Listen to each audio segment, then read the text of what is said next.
ये ले सेठ जमाल साहब, 22,540 रुपये का बिल बनता है आपके राशन का। 22,540? क्यों भाई नज़ीर, पिछले महीने यही सामान था और बिल बना था 21,330 रुपये। इस बार तुमने ज़्यादा क्यों रेट लगाया हुआ है? हर चीज़ में 10-20 रुपये ज़्यादा है।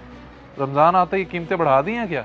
सेठ साहब, मैंने कोई महंगाई नहीं की अपनी तरफ से। आपको तो पता है हर साल रमज़ान आते ही खास तौर पर खाने पीने के अशिया के रेट बढ़ जाते हैं। माशाल्लाह आपका लाखों करोड़ों का बिजनेस है, आप क्यों इतनी टेंशन ले रहे हैं? करोड़ों का कारोबार ऐसे नहीं बनाया, मेहनत से एक एक रुपया कमाया है और बचाया है। आराम के पैसे नहीं है जो मसनूई महंगाई की नज़र कर दूं। मुनासिब रेट लगाओ। सेठ साहब, रेट तो बिल्कुल मुनासिब लगाए हैं आपको। मैं तो समझा था आज कोई 20-25 डब्बे बनवाएंगे राशन के गरीबों में तकसीम करने के लिए, लेकिन आप तो अपने घर का राशन लेने के लिए इतनी कंजूसी कर रहे हैं।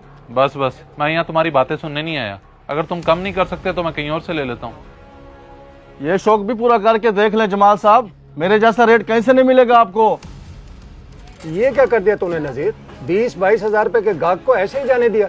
कम से कम कुछ रेट कम कर लेता, इस तरह तो तेरी दुकानदारी खराब हो जाएगी। कैसे कम कर दूं वकील साहब, हर चीज़ का रेट बढ़ गया है। गाहक पुराने रेट पे चीज़ मांगता है, जबकि हमारी खरीदारी नए रेट पे है।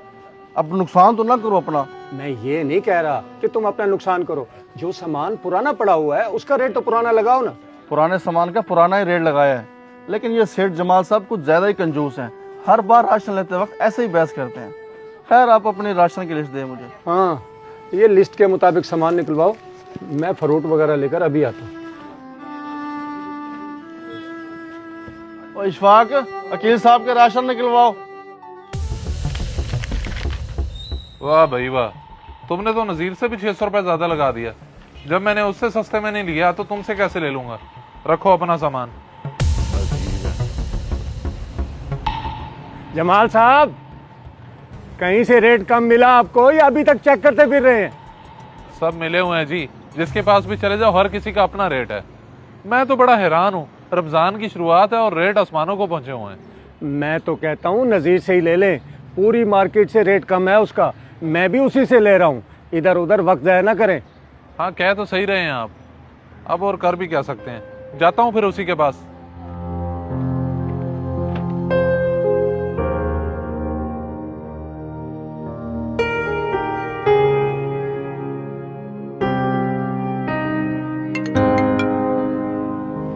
हेलो।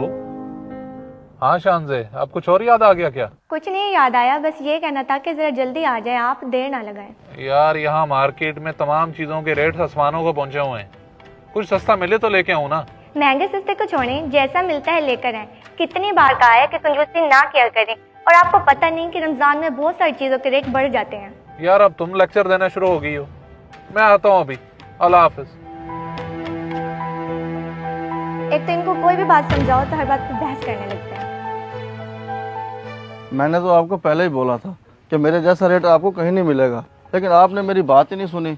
ऐसी बात नहीं है नज़ीर, रेट हर जगह एक ही था। मेरा दिल नहीं किया कि मैं कहीं और से खरीद लूँ, इसलिए मैं तुम्हारे पास आया हूँ।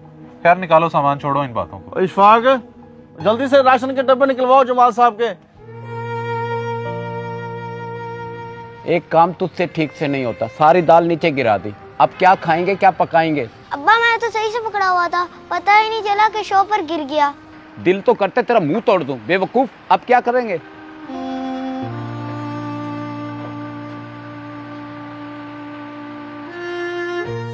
क्या हुआ रियाज, इस तरह रास्ते में क्यों ठहरे हो? बच्चे को डांट रहे हो? आखिर क्यों? बस क्या बताऊं सेठ साहब, एक तो गुर्बत ने तंग किया हुआ है, ऊपर से इसने परेशान कर रखा है। क्या? आखिर किया क्या इसने? कुछ तो बताओ। मेरे पास 60 रुपए ठहरे थे, इस मनूस को कहा जाके दाल ले आ, और ये यहाँ दाल गिरा के ठहरा है। मैं घर बैठा इसका इंतजार कर रहा था। अब्बा, मैंने आपसे कहा तो है कि मैंने जानबूझ के नहीं गिराई, गलती होगी, माफ कर दें। तेरी माफी से हम सबका पेट भर जाएगा। मैंने तो तुझे कुछ नहीं कहा, घर जाएगा ना तेरी माँ तुझे बहुत डांटेगी। चल दफा हो। अल्लाह ने मुझे कितना नवाजा है, और मैं हजारों रुपए के राशन लेता हूँ अपने घर के लिए, और ये बेचारे कितनी मुश्किल जिंदगी गुजार रहे हैं। 60 रुपए की दाल ली और वो भी गिर गई। रियाज, एक मिनट बात सुनो, इधर आओ।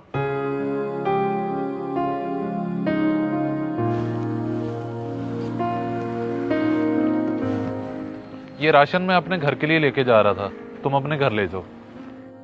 बहुत बहुत शुक्रिया सेठ साहब आपका। आपने मुझ जैसे गरीब की परेशानी को समझा और इतनी बड़ी मदद कर दी। आइंदा भी किसी चीज की जरूरत हो तो मुझे बता देना, इस तरह बच्चे को नहीं डांटते, ठीक है? जी ठीक है सेठ साहब, समझ गया। चल बेटा चल।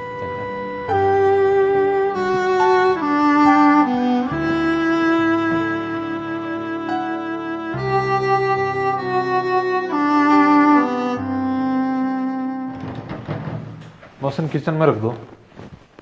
कहाँ रह गए थे आप? मैं अभी आपको कॉल करने ही वाली थी, इतनी देर लगा दी आपने। कीमत के चक्कर में फिरते रहे होंगे और क्या। राशन की कीमत तो मुझे आज मालूम हुई है। 60 रुपए की दाल और 6 लोग उसे खाने वाले, और वो दाल भी मिट्टी में गिर गई। वैसे बड़ी जालिम है ये गुर्बत और महंगाई। जमाल कैसी बातें कर रहे हैं आप? तबीयत तो ठीक है आपकी, 60 की दाल 6 खाने वाले, बात क्या है आगे? बात इस तरह से है शानजे कि मैं हजारों का सामान लेके महंगाई करता रहा, और मेरे पास 60 रुपए ठहरे थे। इस मनूस को कहा जाके दाल ले आ, और ये यहाँ दाल गिरा के ठहरा है। मैं घर बैठा इसका इंतजार कर रहा था। अब्बा मैंने आपसे कहा तो है कि मैंने जानबूझ के नहीं गिराई, गलती होगी, माफ कर दें। मगर मुझे अच्छा नहीं लग रहा, ये आपके घर का राशन है, मैं कैसे ले सकता हूँ? देखो रियाज, रमजान का महीना शुरू हो चुका है और तुम्हें तो राशन की जरूरत भी है। मेरा क्या, मैं तो जाके और ले लूंगा, ये तुम ले जाओ। तो फिर मैं उसको राशन देने के बाद जनरल स्टोर पे वापस गया, घर का सामान लिया और राशन के डब्बे बनवाए रमजान की मुनासबत से, ताकि गरीब लोग भी रमजान का महीना भरपूर तरीके से गुजार सकें। ये तो बहुत अच्छा किया है आपने, बड़ी खुशी हो रही है मुझे। अल्लाह पाक ने दिया है तो फिर अल्लाह की राह में खर्च क्यों ना करें। हाँ तुम ठीक कह रही हो। वैसे मैं एक चीज सोच रहा था, क्या हमें गरीबों की मदद सिर्फ रमजान के महीने में ही करनी चाहिए? नहीं, ऐसा नहीं है। रमजान के अलावा भी गरीबों की मदद बढ़ चढ़ कर करनी चाहिए, और आप लोग भी गरीबों की मदद बढ़ चढ़ कर करें ताकि अल्लाह आपसे खुश हो जाए। बेशक, और इस वीडियो को उन लोगों के साथ लाजमी शेयर करें जो सिर्फ रमजान के महीने में गरीब का एहसास करते हैं और बाकी महीनों में भूल जाते हैं। इस वीडियो को लाजमी शेयर करें, हो सकता है आपकी वजह से कोई राह रास्त पे आ जाए।